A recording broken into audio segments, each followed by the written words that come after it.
What's up? It's Matt. We're back with another episode of MPTV. This time we're in my dad's hometown. We are in Chicago. We're in downtown Chicago with Michael of Taco Lulú. What's going on? Pleasure to meet you. Pleasure to meet you in person. In person, finally. We've talked yeah, on the phone, so tell us who you are about Taco Lulú and how long you've had it and the story. My name is Michael Stadnicki. I've owned Taco Lulú here in downtown Chicago for 2 years. Prior to that, I had a franchise concept that I had here for 10 years. Okay. I was formerly the vice president of a franchise company, but decided to do my own thing. Taco Lulú's a creation of ours. Cool. So, number one, awesome vibe.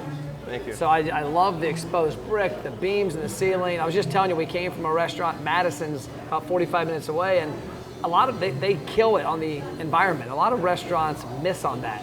So talk about like what the theme is in here and how, you know, your motivation behind making it not drywall and drop ceilings. To me, it was really most important to make a cozy environment that was conducive to kind of a fun vibe. I'd like our customers to feel like they're coming on vacation, even though they're working their 9 to 5 here in downtown Chicago. When they step in here, they're able to get a little bit more laid back. If they want to have a margarita after work, they're able to have a margarita, but we've got great authentic Mexican food in a really, really cool environment. So from an owner standpoint, is some of the stuff in here reclaimed? Is it expensive? Is it cheap? How'd you find it? Because I know that's a question some that comes cheap, up. some expensive. We were able to reclaim a barn in southern Illinois. Oh, wow. So everything you see wood-based is a reclaimed barn. We were able to actually import tables from Mexico, so little bodegas in Mexico. Yeah. That we were able to get those over the border in McLaren, Texas. So bring that Mexican vibe and the Mexican environment and flavor. Well, I love it. It does a great job. And the next thing about environment, which you're a man after my heart, you're a client of our program. We just started about a week or two ago, not a whole lot to talk about there, but we struggle with people owning the in-store environment. The stats show that 85% of people who walk in and out of the restaurant's doors are not in a database. You guys have killed it. You've got stuff everywhere. What's the motivation behind that? Because a lot of our clients, it's struggling to get them to print it, hang it, and put it up. Sure. So a little bit of my background, other than owning Taco Lulú, I also own a franchise development company with a partner named Paul Sampson. So we franchise companies around the country. And one thing that I've learned as we develop restaurant chains is that your four walls are really the opportunity to get exposure with your customers. So you really have to take advantage. This program is a tremendous opportunity to get customers engaged, to be able to give them weekly promotions. We just launched our liquor license. I want to get the word about margaritas, so I get someone in, have them try the food. The next offer they're getting is a buy one, get one margarita. I get them in for that buy one, get one margarita. Their next offer with you guys is going to be free chips and queso. I want them to put 2 and 2 together. They can get those chips and queso, sit down, have a margarita. I've also been, with the Four Walls Marketing, catering has been a big part of our growth, and the Four Walls Marketing really helps grow our catering program as well. So I'm excited to have a database. I mean, that's one thing that you had talked about in depth, is developing a database. And right now I already have 7,000 company emails from our catering side, and now to add this with our daily consumer is really going to just grow it even more exponentially. And you said something when we were talking off camera about, you're trying to get people like I saw you give the table of their sample margaritas. Sure. And you're trying to get people to try that out. And you mentioned that a customer had something for free and got $200 in alcohol. And sure. A lot of restaurants, we hear kickback, I can't afford to give something away for free. I can't afford to give away chips and queso. And I'm like, I think you can't afford not to. Sure. What is it about your mindset, and what do you know that maybe restaurant owners need to know about giving something away for a long-term win? Right now, as a fellow restaurant owner, I know we're under a lot of pressure. This pandemic has really hurt us. And now on top of the pandemic, we have labor shortages. On top of labor shortages, we have huge increases in food pricing. I mean, skirt steak, chicken, pork across the board is almost doubled in price. But now's the time to double down in your marketing efforts, double down in customer satisfaction, providing the best possible service. To me, giving a 2.5, 3 ounce margarita, get that into customers' hands, get that into their taste buds, and get them to create that repeat visit. That's what it's really all about. So, if I have a new customer, I'm going to make sure that if they haven't had our skirt steak here for the first time, I'm going to get that skirt steak. If they come here for the skirt steak, I want them to try our pork. If they haven't had our pork, I want them to try our chicken. It's really letting them know the full breadth of everything that we offer. So. And it's the repeat visit and the increased check in the future too, because there's a pizza brand, Papa John's. My daughter likes Papa John's, and when we fight in the house, everybody wins their battle they get. But about 3 or 4 years ago, their email marketing we got sent us a free cookie pizza. Well, honestly, I didn't know what a cookie pizza was back then, but I'm like, I'm not going to take a free cookie pizza. Who the heck wouldn't? It shows up. It's delicious. And it's a out of the box, pretty simple product. Every time we get Papa John's now, one to two of those things. Sure. And so they gave us one for free, probably $1, $2 food cost. And now every time we order, which is probably at least been 50 to 60 times since then, it's $5 to $10 every time average checks. Like you talked about getting that margarita. Somebody might not have, they've been coming here for a couple of years, you didn't have margaritas. Sure. Now they get that sample, they come back next time and it's $7 more, $8 more. Absolutely, absolutely. Okay, break time. Restaurant owners, you're watching MPTV, so you're obviously interested in increasing your sales and profits. But what if I told you you could eliminate the hope and pray out of your marketing? You could spend money and actually see results. Most marketing starts with attention, like a billboard. The problem is that attention leads nowhere. That's why we created the ROI Engine restaurant program. We take attention and gain huge engagement, whether it's in-store or online. We help you build a database with deep customer information that's comprised of email, cell phone, and birthday. And then we drive them into the restaurant with trackable results. Yes, results you can actually see. If you're interested and want to have a conversation, check out restaurantmarketingthatworks.com. Worst case scenario, you get a lot of great ideas. Now back to the show. So what is something that you're taking with you out of it? Because you're in a very hard place that was hit. A lot of the restaurants we deal with are in suburbs. Sure. The suburban, they've had a growth. Yeah. Most of my friends that are restaurateurs, clients that are restaurateurs, the local neighborhood, the community-based places, they're at 200% exceeding sales. Yeah. The downtown market, we had an 85% reduction in sales. Interesting dynamic in downtown Chicago. I've got office workers, I've got construction workers, I've got white collar, blue collar, and then I've got an audience of residents as well. So we've got a kind of an eclectic mix of people. And as we're coming out of the pandemic, joining your program is really a great opportunity for me to get out and have something to talk about. I can engage people on the street. They see my Taco Lulú shirt. I can immediately hand them flyers. I actually carry a stack of flyers. Funny you say that, but I've got flyers in my pocket, and every single place I go, I'm handing somebody, and I literally walk away, and my Facebook Messenger app is buzzing, and I can recognize that's the person I just handed, and then they come in and redeem. So to me, giving away that burrito, I'll give it away all day long, because I know confidently, you try our food, you're going to come back. Everyone thinks they have the best burrito. Yeah.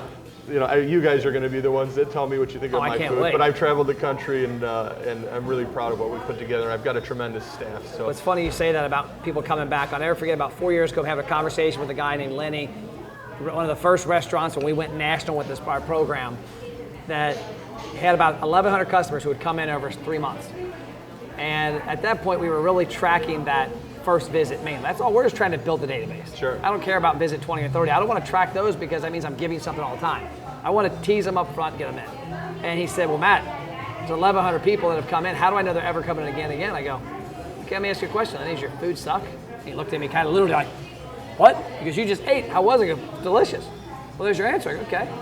I said, service. I'm with the owner. I got good service. How's your service? He was like, well, we're like a 4.4 on Yelp. And here I'm like, okay. Atmosphere is pretty cool. I said, answer this question. Your food doesn't suck. Your service doesn't suck. Your atmosphere doesn't. The only reason I wouldn't come back is if you don't invite me correctly in the future. Sure. If you don't invite me, it means you don't have my info. This right here, people on the street getting their info, you ensure the ability to invite them back more often. Yeah. So what's something that you are taking with you into post-pandemic that you used during the pandemic? Like we just left Madison's and they never had outdoor dining. I hear from clients, third party, they didn't embrace it early on, now they have it. Anything for you that you've embraced that you didn't before that you're gonna take with you and move forward? I'm every facet that we can grow, I'm pushing hard on outdoor dining. Catering is a big component of our business. The in-store, online ordering is a really big one, driving customers. Third-party apps are something that unfortunately is a game changer, not in the favor, I think, of restaurant owners, but it's the new landscape of the way we have to operate. One of my goals is to convert those Uber Eats, those Grubhubs, those DoorDash, convert them to us. We have our own online ordering system. We're actually going to be switching to Toast in the near future. I'm actually excited to see how your loyalty program will blend into Toast. So we have the kind of the upfront engagement to get the customer into our four walls, and then we have the long-term opportunity to work with Toast on loyalty. So yeah, every facet that we can grow, I'm really, really pushing. So. And that's the big thing. I always use the example. I mean, my color's orange. I always say, what if I gave you an orange Lamborghini? And I say, what if I gave it to you, but you didn't put gas in it? You know, so your orange Lamborghini is that Toast loyalty program, or if companies have apps. I had a restaurant the other day who loves their app. I'm looking at it, nobody uses it. I'm like, what does it matter? I'm like, you don't have gas, and like the person off the street isn't downloading your app. The person off the street isn't joining the loyalty program Toast. The person who scans this comes in 2 or 3 times, then you push that traffic. So it's the right traffic. It's the gas in the Lambo that a lot of restaurants, I think, miss. You know, back 20 years ago, I remember my marketing days of websites, like I would see websites like, my gosh, this is terrible. It's like I was calling their kid ugly. They were so mad. I'm like, this is not a good website. Well, now everybody's got apps. I'm like, it's not that it's a bad app or a bad loyalty program. It's like nobody's using it. What's the good having a broken down Lamborghini? You want to have one you can drive. And that's what you're doing. Well, something interesting too, like for example, this morning we had a 100-person catering order, and it was all individually packaged. So every single customer got one of these. So I have that opportunity, like, wow, if they enjoy that food, they're gonna see that we get a buy one, get one free burrito. Now I have 100 office workers that are coming for the burrito, and guess what? Now they're getting the next promotion, that buy one, get one free margaritas. So that it becomes the talk of the office. Oh man, we had a great lunch at Taco Lulú. Did you see they got buy one, get one free? Tell your friends. I let everybody know. Tell your friends. Take a picture. We already have this on social media, on Instagram, on Facebook. You know, I don't know if you're doing this or not, but we'll get Luis and get this rocking. Something that's worked really well for clients of ours is you're going in offices, obviously, and you're talking to Karen, who handles that 100-person order. You say, hey, Karen, do me a favor, scan this to get into our catering marketing, because you can have the catering there.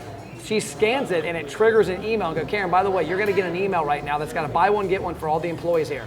Forward that to your employees. Okay. And all of a sudden, we had one client one day, he's like, Matt, I just had 150 people join the program, and we get like 60 walk in the restaurant. And he goes, what happened? And I said, was your catering person there? He's like, yeah, he's out knocking on doors. We looked, one company 2 doors down. They went in, they scanned it, they got the bounce back, they flooded in. And so it's what I love you're doing is you're leveraging the places you can get eyeballs, because it's not about attention, it's about engagement. Somebody sees this, that's great. Somebody scans it, that's the next level.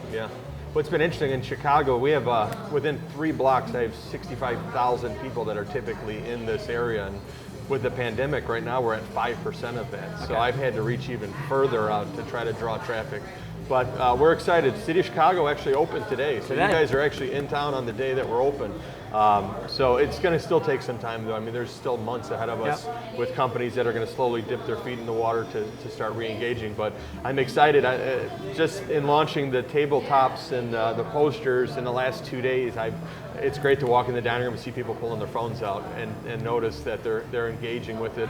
I've got it on the front door. I've got it on posters facing I'm surprised you don't have inside. like a body painting on. Yeah, I'm working on that. But yeah, no, it's something that you can really, what restaurant owners, unfortunately, a lot of restaurant owners get stuck staying in their 4 walls. And you work in the business and not on the business. I try to blend all of those, and I'm assisting other companies in growing their franchise companies, so I can't spend every waking minute in my restaurant, but I need to try to spend, in my mind, I try to spend at least 1 hour every day promoting the business. So if it's my drive in the morning, 9 a.m., I'm going to hit a pocket. I see new construction. I see construction workers within 2 blocks. Hey, here's 50 buy one, get one free burritos. Sign on Facebook. And the guys start coming. So it gives me a soapbox. This is a new soapbox now that I have. The QR code technology is really great because it's just an instant simplicity. The best thing from a marketing standpoint to come out of the pandemic was the fact that consumers are forced to use it now. Because I remember we were doing QR codes 6-7 years ago, and they're like, what is this weird looking barcode? And it was tough. It was a great technology, but nobody used it. Now they all do. So one of the things I was skeptical about when we first met is like engaging customers with Facebook, because as a business owner, I've spent thousands of dollars on boosted Facebook ads. I've worked with other marketing agencies that promised me the world when it came to marketing and bringing on new customers. And you know, I did a test just myself when I opened Taco Lulú, and I did a Taco Tuesday promotion. I put a $100 boost on it, and I said, free taco for you on Tuesday just mentioned Facebook, and it blew up. It's like, wow, I told my staff, get ready. We prepared extra steak, extra pork, extra chicken. Waited 0. Yeah. There was engagement onto the site, but not one person came for a free taco. Yeah. That's when I realized that I'm literally sinking money into Facebook and I'm not getting anything back. What's been interesting now when working with you guys, and we launched Friday afternoon, we have over 350 engaged customers. I think we have 180 emails. We have birthdays, we have phone numbers, and it's a number that's continuously climbing. So it's something to see, those numbers as they're growing, and then I'm seeing those faces. So it gives me an opportunity to kind of peruse, who are these customers that we're engaging, and these are people that I'm seeing walking in the door. This isn't someone on the other end of the city that's not going to come to my restaurant. These are people we're geo-targeting and getting the right people, getting the right traffic. So it's been good. And what I love is, like you said, we're a week in. $134.48 spent on Facebook and Instagram ads. That's just part of the equation. Yeah. 247 people have given us their information. Yeah. And there's all the reminders and technology behind it, but that's the name of the game. Yeah, matter of fact, this morning, as I was walking out my door, I got a text message from your program, and obviously to me, but hey, Michael, you have 4 offers waiting for you at Taco Lulu. I mean, that to me was like, yes. I know it's working, because it gave me the reminder. It's giving customers a reminder. So, restaurant owners, did you know Matt has free online marketing courses that teach you how to successfully market your restaurant? Email support@mattplapp.com to get access to the courses and a free social media content calendar. So we talked about a lot of in the business. I always end the podcast with a question that you don't know what it is. And if you watched, you would, but maybe you haven't. It's, what do you do to put it on airplane mode? Now, you've got Franchise Edge with Paul, you've got this, you've got a lot of stuff happening like me. What do you do when you leave this place to maybe not be involved in business, to get your mind right? I've been, I would say, very blessed with the staff that I have. I have a really tremendous group of people that have been with me a long time.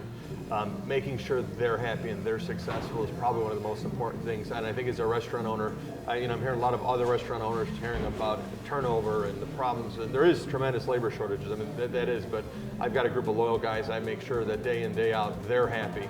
And their happiness, it's a win-win, because I know that they're providing great service. Whether I'm here or not, I get tremendous reviews of my guy Ozzy, my guy Hugo, my guy Joel, all of these guys that are here day in, day out, that are providing great service and making the food that we've come to love. So. And that allows you outside of here not to worry about it. Yeah, not to worry about it. I mean, as a restaurant owner, you're always worrying. Not as much. But I could focus on growing that business, this business, and then helping other clients. Really, which I'm blessed in that capacity, that my career is growing other restaurant owners' businesses for franchising. So it's exciting, and the things that I learn in my restaurant, I'm able to teach them. I'm constantly learning myself, so I never sit on my laurels and think I know everything about everything, even though I'm a consultant that helps people, because my clients have tremendous ideas that I learn from as well. So it's great to just have this positive energy, and that's one thing I can say in working with your team. We were just talking before, you have your 9-day presentation, so I'm getting emails from you that are getting me pumped up. I got my swag bag, which is kind of fun. I got my swag bag from you guys, so it was a great experience. Kudos to you and your team and what you put together, because the onboarding process, there's always that kind of buyer remorse. After I'm like, what is this going to work? It costs how much? And what am I going to get? But then to have it turn on, working with your team, I worked with Luis and Tom and other members of your team. It was seamless, and it's launched, and it's been exciting to see. And I know moving into the future, if just in 4 days we're at the level we're at, I can't wait to see where we're at in 3 months, 6 months, 12 months. So exciting stuff. I love it. Yeah. Well, we appreciate your business. We appreciate the podcast. It's time to eat. So sounds good. MPTV, that's all we got. We'll see you next episode. Let's do it. I'm hungry.